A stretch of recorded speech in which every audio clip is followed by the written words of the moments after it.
Namaste, everyone. Welcome, welcome, welcome. Today we are talking about leadership and why you as a yoga teacher are uniquely positioned and have a unique advantage as a leader and as an entrepreneur. So welcome. My name is Ashley Turner. I'm so happy to be here with you. Make sure this is working. So those of you that are jumping on live, please tell me in the comments that you can hear me. Let me know that this is all good. Okay, so just a little bit about me for those of you who may not know me. My name is Ashley Turner, and I am a yoga and meditation educator. I have been teaching yoga and meditation for over 18 years. I'm also a licensed psychotherapist, and my focus is working with individuals, working with groups in group dynamics, teacher trainings, working with people at this cutting edge fusion of yoga and psychology and how we can really apply the best of these ancient practices, mindfulness tools with Western psychology, the new breakthroughs that we have in neuroscience. And so we're going to start right here. Oh, good. Hey, Carol Ann, how are you? So we're going to start right here tonight talking about leadership. So if you have listened to me or any of my webinars, podcasts, Facebook Lives, you know that I'm really passionate about you as a yoga teacher. This, of course, goes for anyone. You don't have to be a yoga teacher, but particularly for yoga teachers, helping you become a successful entrepreneur and a leader in your field. And tonight I'm going to talk about what is leadership. We're going to dial in the definition of leadership, a great definition that I love. And then the number one factor in your leadership skills and why, as a yoga teacher, you're uniquely positioned to succeed as an entrepreneur and a leader. So I'm going to start with this definition. Hi, Denise. Hi, everyone jumping in. So good to see you, Jessica. And those of you who are watching later, please jump into the comments. Give me your website. Give me your Instagram handle so I can follow you, see you on Facebook, Instagram. Do leave a comment below so that I can catch up with you. Okay, this is a great definition of leadership that I love. This is from David Foster Wallace. He's an American novelist and essayist. And he wrote this definition, he wrote this whole article and concept when he was writing for Rolling Stone. He was on the presidential campaign trail. And he came up with this succinct definition of leadership that I love. Effective leaders are individuals who help us overcome the limitations of our own selfishness, weakness, and fears. And they get us to do harder, better, and more important things than we can get ourselves to do on our own. And to me, that is essentially the definition of a yoga teacher, of what is yoga. Yoga is stretching us to be bigger and better than we were before, or maybe we ever thought possible. So I'm going to read that to you one more time. Effective leaders are individuals who help us to overcome the limitations of our own selfishness, weakness, and fears, i.e. ego, and they get us to do harder, better, and more important things than we can get ourselves to do on our own. Now, the great thing about yoga is that the entire practice of yoga is a science, a technology built to help us do better, more important things than we could do on our own. We are stretching our very capacity as human beings. So I'm going to parlay this into what is really considered to be one of the primary foundational tenets of becoming a good leader, a successful leader. So you as a yoga teacher are already, as soon as you take the seat of a teacher, you're taking the seat of leadership. And as a yoga teacher, you are also an entrepreneur. You are running your own company, running your own business. Whether you think about yourself as a CEO or not, you really are. How do you turn this into a profitable business and a business that is going to reach more people, have a greater impact? And that's our aim. So what do the best leaders have in common? Now, this comes straight from a Harvard Business Review podcast that I was just listening to, and they were talking about what is the common theme of great leaders. And it boils down to this concept. The number one function is emotional intelligence. Emotional intelligence was a term that was coined by psychologist Daniel Goleman. He wrote a book, Emotional Intelligence, back in 1995. And you often see it as EQ, emotional quotient, versus IQ. So both are important, but in many instances, emotional intelligence, that EQ, is actually considered more important than your IQ. Because how you relate to the world and how you relate to your coworkers, your clients, your students, your family, your loved ones is really how successful you are in the world. Tony Robbins says that the definition of success in your life is the success of your relationships. So those people that have higher emotional intelligence, EQ, succeed in life. And you as a yoga teacher or yoga student are naturally inclined towards this. You are already practicing this every single day. We are the whole practice, the yamas and niyamas, the kleshas, all of these pillars of yoga are helping us build our emotional intelligence. So tonight, I'm going to take it one step further to the first component of emotional intelligence. I'm just going to leave it here. I want to keep it short and sweet for you to really grasp this, that emotional intelligence, actually, it said that in this Harvard Business Review podcast that I was listening to, they were talking about, there was a study done of high-level managers, right? And in all, emotional intelligence accounts for 90% of the difference between average managers and leaders and star performers. So those people that really excel as leaders in their corporations, in their businesses, as an entrepreneur, as a teacher, as a guide like you are, 90% of the difference is emotional intelligence. And in fact, they could even quantify it that highly emotional intelligent leaders tend to beat out their annual earnings goals by 20%. And people that don't have emotional intelligence tend to fall short about the same amount, about 20% from their annual earnings goals.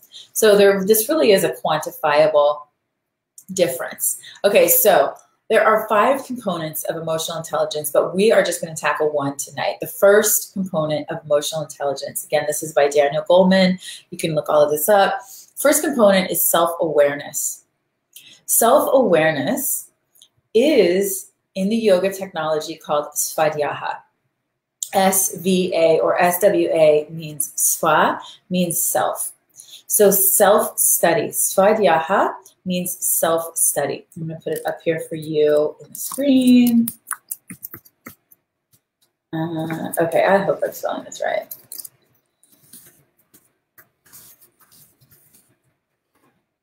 Okay, there it is in Sanskrit. Svadhyaya. So S-V-A means self. So svadhyaya, self-awareness, is a thorough understanding of yourself and how you affect others. Now, in my Yoga Psyche Soul training, we get into a lot more of the psychology of taking the seat of a teacher, you in the leadership role, the power dynamics, the psychodynamics that unfolds in a yoga class. But this particularly is knowing yourself, knowing your talents, your gifts, your strengths, knowing your weaknesses. Here's some attributes of self-awareness. So I just want to emphasize, this is how you as a yoga teacher you have a natural advantage as an entrepreneur and as a business owner and as a leader, because hopefully if you're doing your practice, you are cultivating this day in and day out. You're cultivating self-awareness. You are using the technology of asana, pranayama, meditation to look inward, the self-inquiry that is the liberation. So being realistic, having an accurate assessment of yourself. In other words, if you know that you struggle with a certain area of poses, you struggle with arm balances, then you know that that's a place you want to lean into to strengthen that. If you know that you procrastinate and you struggle with deadlines, then you know that it's best for you to plan ahead and set up some systems that are going to support you in that. So we just begin to practice much more mindfulness. And so this is the accurate assessment of self. Another component of self-awareness is having a self-depreciating sense of humor. And this is not at all about self-beat, but it's about having a general lightness, that we don't take ourselves so seriously. This is a huge attribute of having a strong, healthy ego, is that we're not so serious about ourselves, but we don't, we're not inflated, but we don't, beat ourselves up. We can acknowledge all the good, the bad, and the ugly equally the same, writing the whole spectrum of self. So we have a sense of humor, a lightness about ourselves. We can easily admit failure, and we can admit it with a smile. So there have been so many times in myself as an entrepreneur and as a teacher and as a leader that I have been faced with my own weaknesses, that I have been faced with my faults, and being able to sit in the face of that and not crumble and not take it on and not take it so personally, but say, you know what, I'm human. I'm doing the absolute best I can, and I want to learn from that. What a great opportunity. This is how we learn. This is how we grow. So we admit our failure with a smile. That's also the component of being a strong leader, being an effective leader.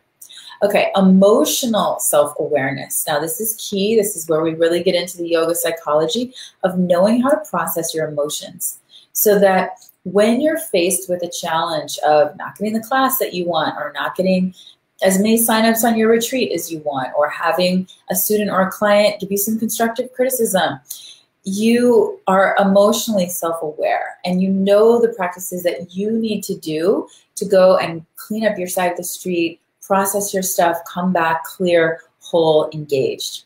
Emotional self-awareness. Self-confidence. Again, this is having a healthy third chakra, Manipura. Having a healthy self-confidence, knowing your abilities, and not being afraid to ask for help when you need help. How easy, just ask yourself right now on a scale of 1 to 10, how easy is it for you to ask for help? It's very important that we all reach out, because this is a team effort. No matter what you're doing, you need a team of people, you need a tribe, you need help. You can't be experts at everything. You don't have to learn the back end of your website.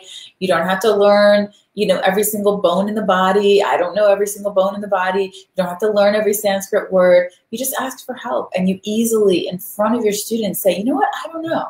I'm going to find out the answer to that. I'm going to ask around to some of my colleagues. I'm going to get back to you. That is actually the hallmark of a powerful leader, a humble leader. And then finally, leaders who see themselves clearly also see their companies clearly. They see their businesses clearly. They see their students clearly. The more that we are able to build this self-awareness, this clarity, this transparency, this equanimity, the more we can apply that to everything. So we are less attached, we are less gripping, we are less judgmental, of course, but we are constantly being asked.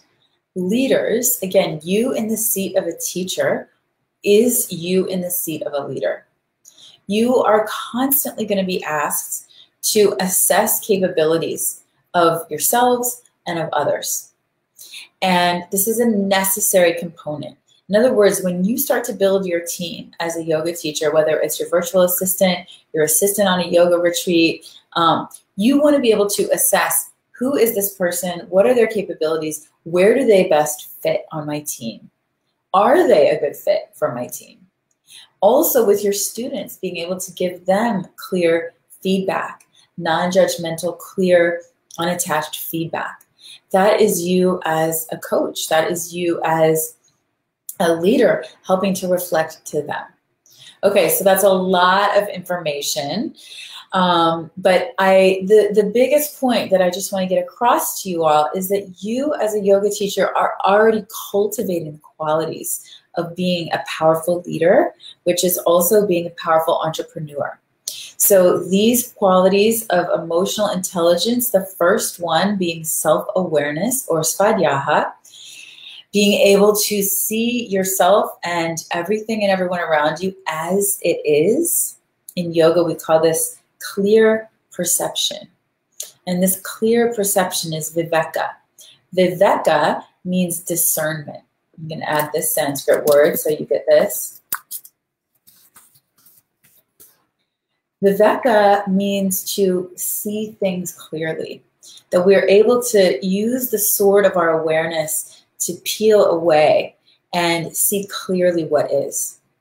So you are already set up for success as a leader. You are building these qualities, this svadhyaya, self-study, every time you get on your practice and your mat. Please, please, please trust your instincts. Keep showing up for yourself to develop these. So many of these emotional intelligent qualities, they are naturally given, but they are also grown. Leaders are not born, they are grown, right? So we are growing you as a leader, moving you into a greater sense of self-confidence, poise, and empowerment in your role as a leader and as an entrepreneur. So I'm so excited to share this with you. I am super on fire about this cross-section, this intersection of yoga and Western psychology. If you're interested in more of this, I have a live meditation training. It is here in Venice, California. I'll put that up here for you. It's a meditation training. The dates are in September. I'm going to pull them up for you right now. I should have had them. They are September 10th through the 14th, Monday through Friday. This is a meditation mindfulness teacher training. It's a live teacher training, September 10th through the 14th in Venice. We only have a few spots left. We have a beautiful group. We work at Mystic Journey, which is this beautiful crystal gallery. We're going very deep. It's a teacher training certificate for meditation and mindfulness. We're going into a lot of neuroscience as well. So check that out if you're interested, and share this. Please share this, like this if you like this, if you feel like you got value out of this. Please do share it. Tag someone below that you think might benefit from these qualities of leadership. And tune in tomorrow, because I'm going to go through all 5 qualities, all 5 of these emotionally intelligent qualities, and how they relate to you as a yoga teacher. That's our little mini course this week. Such a pleasure to be here with you. So excited. Tag this, like this, share this, and I will see you soon. I can't wait to meet you. Love you all.